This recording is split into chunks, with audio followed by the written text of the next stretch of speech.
Praise the Lord. கர்த்தரும் இரட்சகருமாகிய இயேசு கிறிஸ்துவின் இனிய நாமத்தினாலே உங்களுக்கு என் அன்பின் வாழ்த்துக்கள். இந்த நல்ல நாளை காண செய்த தேவனுக்கு ஸ்தோத்திரம் உண்டாவதாக. கர்த்தருடைய கிருபை உங்கள் அனைவரையும் சூழ்ந்து கொள்வதாக. சகரியா தீர்க்க தரிசன புஸ்தகம் 8வது அதிகாரத்தின் 19வது வசனம்.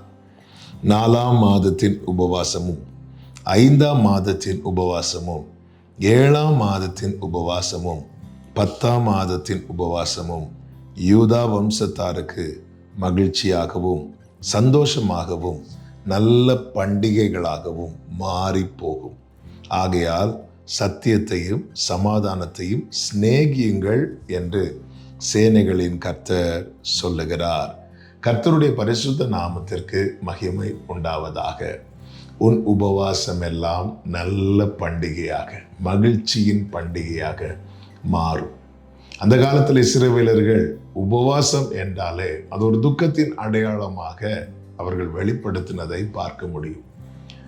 ஜெபிக்கிறது ஒரு பக்கம் இருக்கிறது, இன்னொரு பக்கம் பஞ்சம், கொள்ளை நோய், தண்டனை, யுத்தங்கள், இப்படிப்பட்ட காரியங்கள்லாம் வரும்போது தங்களை தாழ்த்தி வருத்தி ரெட்டுடுத்தி கொண்டு சாம்பல்ல உட்கார்ந்து புசிக்காம, சில நேரத்தில் தண்ணி கூட குடிக்காம, பாருங்கள், இந்த நினைவே பட்டணம்லாம் அழிய போகுதுன்னு நியூஸ் வந்ததும் தண்ணி கூட குடிக்காம மனிதர்கள் மட்டும் இல்லை, மிருகங்களையும் உபவாசம் போட்டார்கள்.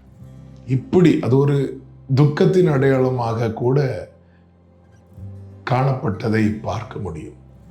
இங்கே சொல்லப்பட்டிருக்கிறது 4ஆம் மாதத்தின் உபவாசம், 5ஆம் மாதத்தின் உபவாசம், 7ஆம் மாதத்தின் உபவாசம், அடுத்து அடுத்து அடுத்து அடுத்து அடுத்து ஒரு மாதம் ஃபாஸ்டிங் போட்டாச்சு, சரியாயிரும் பார்த்தா இல்லை, அடுத்து திருப்பியும் போட்டு இப்படி காத்திருந்து காத்திருந்து காத்திருந்து தளர்ந்து இருக்கிற உள்ளமே இன்னைக்கு கர்த்தர் பேசுகிற வார்த்தை, பயப்படாத, உன் உபவாசம் எல்லாம் நல்ல பண்டிகையாக மாறும். பல நேரத்தில் நமக்கு புரியாத ஒரு காரியம், தெரியாத ஒரு காரியம் என்ன தெரியுமா? ஆண்டவர் என்னை ஜெபிக்க நீங்கள் தான் வைக்கிறீங்க. ஜெபிக்கும் போது அதை உணர முடியும். நாம ஜெபிக்கிறது ஒன்று இருக்கிறது, கர்த்தர் நம்மை ஜெபிக்க வைக்கிறது ஒன்று இருக்கிறது.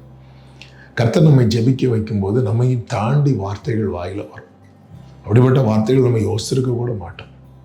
நம்மையும் தாண்டி ஒரு அழுத்தம் நமக்குள்ள இருக்கும், ஒரு பாரம் இருக்கும். நம்ம அறியாம கண்களில் கண்ணீர், ஒரு ஊற்று திறக்கப்பட்டது போல கண்களில் கண்ணீர் வரும். அப்படியெல்லாம் ஜெபிக்கும் போது நமக்குள்ள ஒரு சமாதானம், ஒரு நம்பிக்கையும் உண்டாகும். ஆண்டவர் சொந்தத்தில் நல்லா ஜெபம் பண்ணிட்டோம், நல்லா ஜெபிக்க வச்சுட்டார், கர்த்தர் நிச்சயம் வாய்க்க பண்ணுவார். அப்படி பார்த்தா எதுவுமே நடந்திருக்காது. மீண்டும் ஜெபிக்க வேண்டிய அல்லது உபவாசிக்க வேண்டிய ஒரு சூழ்நிலை தான் காணப்படுகிறதா இருக்கும். ஒரு முறை, 2 முறை, 3 முறை, 4 முறை, ஓகே, அடுத்து திரும்ப இதே தான் ரிப்பீட் ஆகுதுன்னு சொல்லும்போது நம்ம அறியாம ஒரு சோர்வு, இது இன்னும் எத்தனை காலத்துக்கு பின் ஆண்டவரே, என்னைக்கு ஆண்டவரே, எப்பொழுது ஆண்டவரே என்கிற ஒரு கேள்வி நம்ம அறியாமல் நமக்குள்ள எழும்ப ஆரம்பிச்சிடும். அந்த கேள்வி வருதுனாலே நம்ம தளர்ந்துட்டோம்னு அர்த்தம், அல்லது தளர போகிறோம் என்று அர்த்தம். எனவே தான் இதே 8வது அதிகாரத்தில் நீங்கள் பார்த்தீங்கன்னா அதனுடைய 9வது வசனம், 13வது வசனம் என்ன சொல்லப்பட்டிருக்கு தெரியுமா? உங்கள் கைகள் திடப்பட கடவுது. இந்த நாளில் என்னை கேட்குற ஒவ்வொருவருக்கும் சொல்லுகிறேன், தளராதீங்க. உங்களை கர்த்தர் ஜெபிக்க வைக்கிறார்னா நிச்சயமாய் இந்த துக்கமெல்லாம் சந்தோஷமாய் மாறும். கர்த்தர் நிச்சயம் அப்படி செய்வார், உங்களை ஆசீர்வதிப்பார். ஜெபிக்கலாமா? எங்கள் நல்ல தகப்பனே, இரக்கமுள்ள தேவனே, பல நேரத்தில் நாங்கள் ஜெபித்து காரியங்கள் இன்னும் ஒன்றும் நடக்கவில்லை என்று எண்ணும் போது சோர்ந்து போகிறோம். இந்த நாளில் நீ தந்த வார்த்தையை பிடித்து கொள்ளுகிறோம். எங்கள் உபவாசம் எல்லாம் நல்ல பண்டிகையாக, எங்கள் துக்கம் எல்லாம் சந்தோஷமாக மாறப்போகிறதற்காக நன்றி. இயேசுவின் நாமத்தில் பிதாவே, ஆமென்.